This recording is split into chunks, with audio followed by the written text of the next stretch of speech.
Hello friend, lecture third function. तो हमारा function का लेक्चर थर्ड है। इसमें हम फर्स्ट टॉपिक है हमारा geometrical representation of function, one one function and onto function.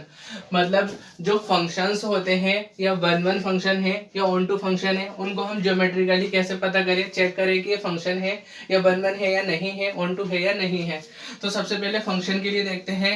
F A to B is a function if every line passing through domain a and parallel to codomain b should intersect the curve y equal to f x at exactly one. मतलब एक function f जो है वो a से b में एक function होगा geometrically. a से b में एक फंक्शन होगा, कब होगा? If every line passing through domain a, मतलब जो हर लाइन जो कि डोमेन a से होकर के जा रही है, पैरेलल टू कोडोमेन b, जो कि कोडोमेन b के पैरेलल है, should intersect the curve y equal to f x. जो भी आपको कर्व दे रखा होगा y equal to f x, इसको इंटरसेक्ट करे। Should intersect the curve y equal to f x at exactly one, केवल एक बार। एग्जैक्टली वन, एग्जैक्टली वन, केवल एक बार, केवल एक बार कट करें। तो सबसे पहले हम देखते हैं एफ ए टू बी। तो यहाँ पर अगर हम ज्योमेट्रिकली रिप्रेजेंटेशन करें तो ये डोमेन ए फंक्शन क्या है, एफ है ए से बी में, और ए डोमेन है, बी कोडोमेन। तो ए डोमेन यहाँ आ गया और बी जो है वो कोडोमेन है, यहाँ गया, ये ओरिजिन है। अब हमारा कर्व क्या है, y equal to f x. मान लीजिए कोई भी कर्व है y equal to f x इस टाइप से, ठीक है, ये हमारा कर्व है y equal to f x. तो ये a से b में फंक्शन होगा। कब होगा function? If every line passing through domain A, जो कि हर लाइन जो कि डोमेन ए से होकर के जा रही है, एक लाइन ये जा रही है, ये जा रही है, ये जा रही है, तो ये सारी लाइनें डोमेन ए से होकर के जा रही है। Parallel to codomain b, codomain b के पैरेलल है। तो ये लाइन जो है बी के पैरेलल है, ये लाइन भी बी के पैरेलल है, ये लाइन भी बी के पैरेलल है, ये लाइन भी बी के पैरेलल है। Should intersect the curve y equal to f x at exactly one. तो ये जो कर्व है इसको केवल एक ही बार कट कर रही है, यहाँ से गई, इसे एक पॉइंट पर कट कर दिया। इस लाइन ने भी एक ही बार, तो हर लाइन इसको केवल एक ही बार कट कर रही है। इसका मतलब ये हमारा फंक्शन है। अगर ये लाइन एक से ज्यादा बार कट करती है तब हम कहते हैं कि ये फंक्शन नहीं है। वन वन फंक्शन के लिए देखते हैं।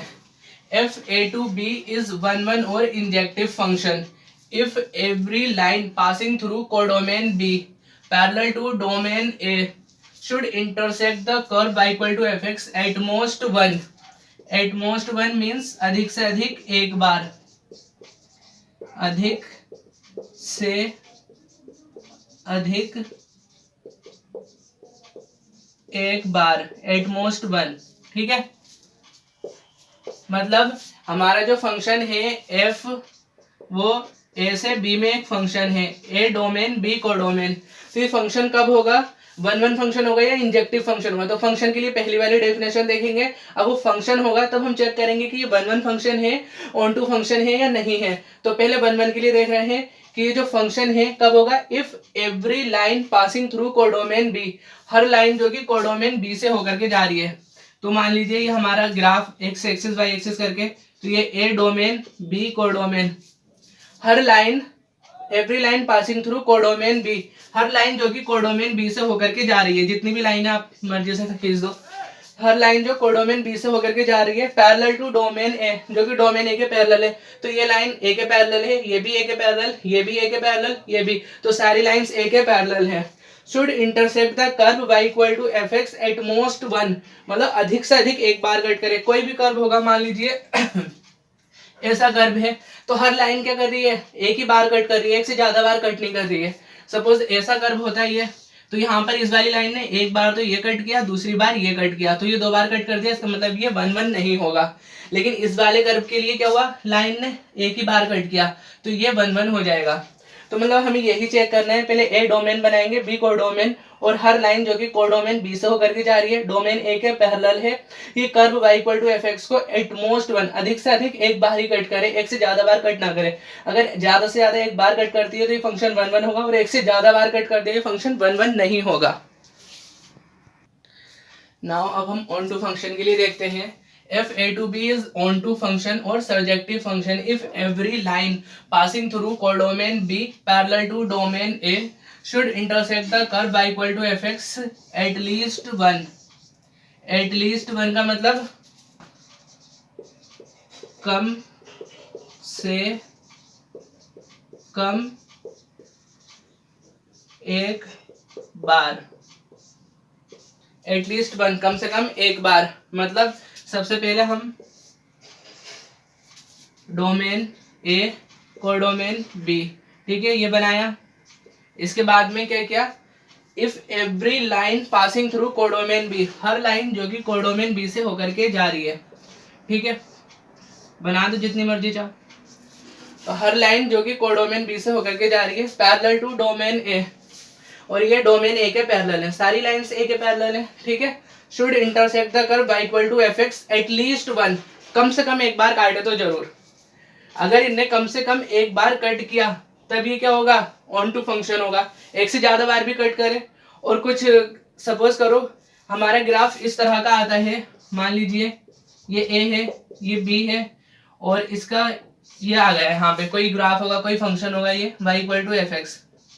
तो यहाँ पर अगर लाइन खींचते हैं तो इस लाइन ने तो इसको एक बार भी कट नहीं किया, तो इस केस में ये फंक्शन नहीं होगा, ठीक है। तो हमें ये देखना है कि हर लाइन जो कि कोडोमेन बी से होकर के जा रही है और डोमेन ए के पैरेलल है, ये कर्व को एटलीस्ट वन, कम से कम एक बार कट करे, तब हम कहेंगे कि ये ऑन टू फंक्शन होगा या सर्जेक्टिव फंक्शन होगा। Now classification of functions, functions का क्लासिफिकेशन बहुत इंपॉर्टेंट टॉपिक है ये, कि हम फंक्शन को किस तरह से क्लासिफाइड करते हैं। तो हमारा जो फंक्शन है उसे हम दो पार्ट्स में डिवाइड कर सकते हैं, एक अलजेब्रिक फंक्शन, दूसरा नॉन अलजेब्रिक फंक्शन। तो पहले हम अलजेब्रिक फंक्शन देखते हैं। तो जितने भी पॉलिनोमियल फंक्शंस होते हैं वो सब अलजेब्रिक फंक्शंस होते हैं, रेशनल फंक्शन, इरेशनल फंक्शन और पीस वाइज फंक्शन। तो मेनली अलजेब्रिक फंक्शन कौन कौन से हैं, polynomial function, rational function, irrational function और पीस वाइज फंक्शन, ये चार तरह के फंक्शन अलजेब्रिक फंक्शन होते हैं। अब देखते हैं नॉन अलजेब्रिक फंक्शन। तो नॉन अलजेब्रिक फंक्शन को हम ट्रांसेंडेंटल फंक्शन भी कहते हैं। तो इनको कितने पार्ट्स में डिवाइड किया गया है, पहला ट्रिग्नोमेट्रिक फंक्शन, ट्रिग्नोमेट्रिक फंक्शन या सर्कुलर फंक्शन, दूसरा इनवर्स ट्रिग्नोमेट्रिक फंक्शन या इनवर्स सर्कुलर फंक्शन, तीसरा एक्सपोनेंशियल फंक्शन, एक्सपोनेंशियल, उसके बाद में चौथा है इनवर्स एक्सपोनेंशियल फंक्शन। तो इनवर्स एक्सपोनेंशियल जो होता है उसे ही हम लोगरिथमिक फंक्शन कहते हैं। अब यहाँ पर पीस वाइज फंक्शन है, तो पीस वाइज फंक्शन को भी कुछ पार्ट्स में डिवाइड किया गया है, जैसे first modulus function, second greatest integer function. इसके आगे अभी बता दो। तो देखो यहाँ पर जो हमारे अलजेब्रिक फंक्शन थे, तो हम नंबर 4 पीस वाइज फंक्शन देख रहे थे। तो पीस वाइज फंक्शन के जो इसको भी फर्दर सब कैटेगरीज में डिवाइड किया गया है। फर्स्ट है मॉड्यूलस फंक्शन। तो पीस वाइज फंक्शन, पहला मॉड्यूलस फंक्शन, दूसरा सिग्नम फंक्शन, तीसरा ग्रेटेस्ट इंटीजर फंक्शन, चौथा लीस्ट इंटीजर फंक्शन, पांचवा फ्रैक्शनल पार्ट फंक्शन।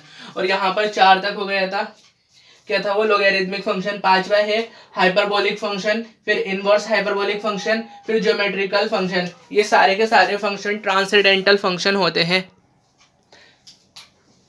तो फ्रेंड अभी हमने जितने भी फंक्शंस के टाइप्स देखे थे, क्लासिफिकेशन देखा था फंक्शंस का, तो उसमें क्या था, पहला अलजेब्रिक फंक्शन और दूसरा था transcendental function.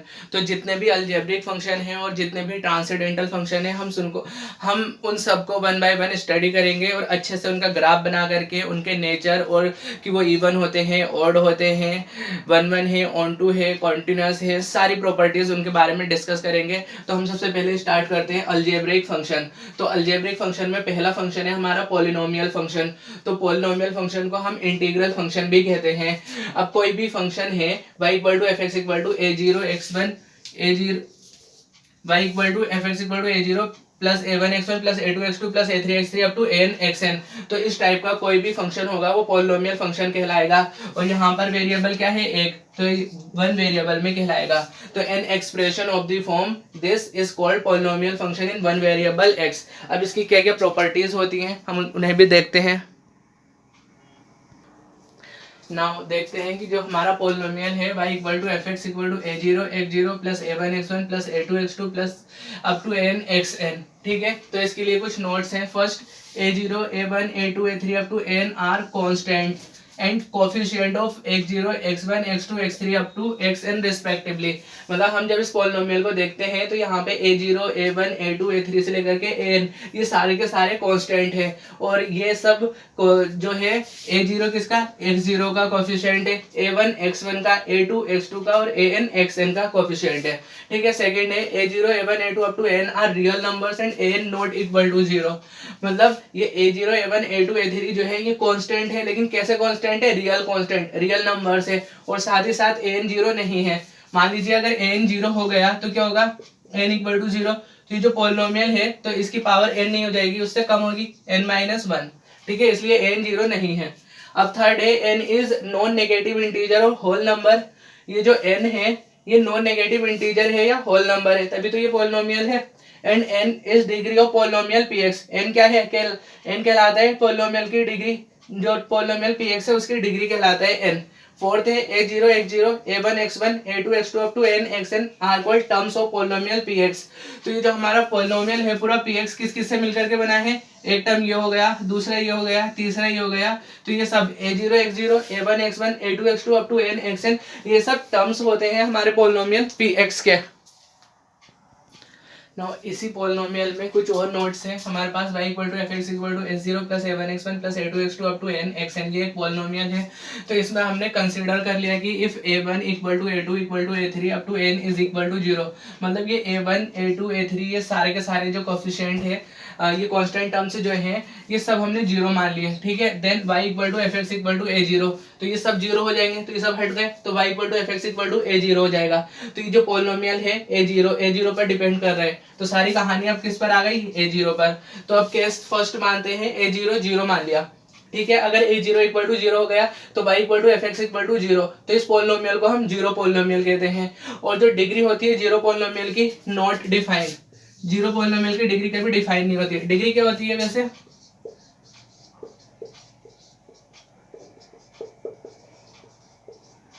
Degree equal to higher power of variable, जो भी हमारा वेरिएबल होता है उसकी हायर पावर डिग्री कहलाती है। यहाँ पर a0 से लेकर के n सारे के सारे कांस्टेंट है, और x क्या है, वेरिएबल, तो x वेरिएबल है, इसकी हायर सबसे ज्यादा पावर, यहाँ पे 0 है, यहाँ 1 है, यहाँ 2 है, यहाँ पर n है, तो इसकी डिग्री n है, तो डिग्री होता है हायर पावर ऑफ वेरिएबल। ठीक है, तो 0 पॉलिनोमियल की डिग्री डिफाइन नहीं होती है, मोस्ट इंपॉर्टेंट फैक्ट है। If a0 equal to constant then y equal to f x equal to constant. अगर a0 ही कॉन्स्टेंट आ गया तो पॉलिनोमियल क्या हो जाएगा, कॉन्स्टेंट पॉलिनोमियल। और कॉन्स्टेंट पॉलिनोमियल की डिग्री क्या होगी, तो कॉन्स्टेंट पॉलिनोमियल कैसे डिफाइन करेंगे, कुछ भी नहीं है, ये x की पावर 0 मान लेंगे। मान लीजिए कॉन्स्टेंट है y इक्वल टू 1, ये कॉन्स्टेंट है, x वाला टर्म नहीं है, तो इसको ऐसे तो लिखेंगे 1 इंटू एक्स की पावर 0, तो degree of constant polynomial is 0। Now polynomial से ही रिलेटेड कुछ इंपॉर्टेंट नोट्स हैं। तो पहला देखते हैं, a polynomial consisting of one term is called monomial. मतलब कोई भी पॉलिनोमियल जो केवल एक ही टर्म को कंटेन करता है उसे हम मोनोमियल कहते हैं। A polynomial consisting of two terms is called binomial. कोई भी पॉलिनोमियल जो केवल 2 ही टर्म्स कंटेन करता है उसे बायनोमियल कहते हैं। A polynomial consisting of 3 terms is called trinomial. कोई भी पॉलिनोमियल जो 3 टर्म्स को कंटेन करता है उसे हम ट्राइनोमियल कहते हैं। पॉलिनोमियल में ही हमारे कुछ नोट्स हैं। फर्स्ट है, अ polynomial of degree 1 is called linear polynomial. कोई भी पॉलिनोमियल जिसकी डिग्री 1 होती है उसे हम लीनियर पॉलिनोमियल कहते हैं। A polynomial of degree 2 is called quadratic polynomial. कोई भी पॉलिनोमियल जिसकी डिग्री 2 होती है उसे हम क्वाड्रेटिक पॉलिनोमियल कहते हैं। A polynomial of degree 3 is called cubic polynomial. कोई भी पॉलिनोमियल जिसकी डिग्री 3 होगी उसे क्यूबिक पॉलिनोमियल कहा जाएगा। अ polynomial of degree 4 is called by quadratic polynomial और क्वाड्रिक पॉलिनोमियल। मतलब कोई भी पॉलिनोमियल जिसकी डिग्री 4 होगी उसे या तो बाई क्वाड्रेटिक पॉलिनोमियल कहते हैं, generally by quadratic he use करते हैं, लेकिन कभी कभी क्वाड्रिक भी लिखते हैं, तो इसे बाई क्वाड्रेटिक पॉलिनोमियल या फिर क्वाड्रिक पॉलिनोमियल कहते हैं।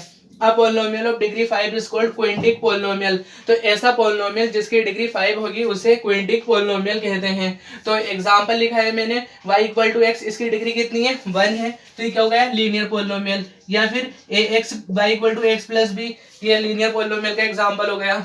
y equal to x square, degree 2 है, तो ये क्या हुआ, क्वाड्रेटिक पॉलिनोमियल। या फिर हम इसको ऐसे भी लिख सकते थे, ax square plus bx plus c।